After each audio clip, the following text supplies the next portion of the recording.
બગદાણા ધામ એટલે કે બજરંગદાસ બાપા આશ્રમનું રસોડું સૌરાષ્ટ્ર અને વિશ્વના સૌથી મોટા નિઃશુલ્ક રસોડાઓમાંનું એક છે, જ્યાં દરરોજ હજારો ભક્તો માટે રામરોટી એટલે કે પ્રસાદ તૈયાર કરવામાં આવે છે.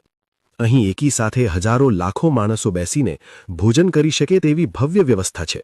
અહીં સેવકો દ્વારા નિસ્વાર્થ ભાવે દાળ ભાત અને રોટલા જેવો સાત્વિક પ્રસાદ પ્રેમથી પીરસવામાં આવે છે.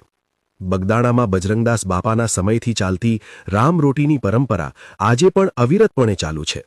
સંત ભૂમિ સૌરાષ્ટ્રની અને એમાંય રૂડું બગદાણા ગામ, બાપા બજરંગદાસ બિરાજતા અને રટતા સીતારામ. બગદાણા ખાતે દર વર્ષે અત્રે 2 ઉત્સવ ઉજવાય છે, જેમાં એક બજરંગદાસ બાપાની પુણ્યતિથિ જે પોષ વદ ચોથના દિવસે અને બીજો ઉત્સવ અષાઢ સુદ 15 એટલે કે ગુરુ પૂર્ણિમાના દિવસે ધામધૂમથી ઉજવાય છે.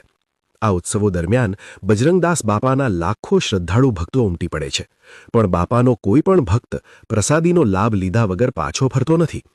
હાલમાં બગદાણા આશ્રમનું સંચાલન બાપાશ્રીના પરમ શિષ્ય મંજી બાપાની દેખરેખથી થઈ રહ્યું છે. સૌ ભક્તો ત્યાં બાપાનો મહાપ્રસાદ પણ લે છે અને આ મહાપ્રસાદ રોજ આખો દિવસ ચાલુ રહે છે. આમ ભારતના ઇતિહાસમાં એક સેવાભાવી અને રાષ્ટ્રીય સંત એવા બાપા બજરંગદાસ સૌને રોતા મૂકીને પોષ વદ ચોથના દિવસે દેવ થઈ ગયા અને બાપાની મઢુલી બાપા વગર સૂની થઈ ગઈ.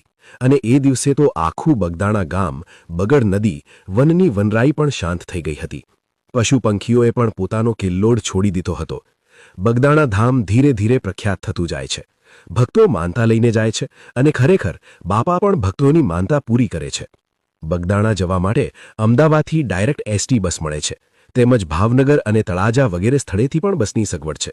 અને હું તો કહું છું કે એક વખત બગદાણા જાજો, તમારો ભવનો ફેરો પલટાઈ જશે. જય બાપા સીતારામ.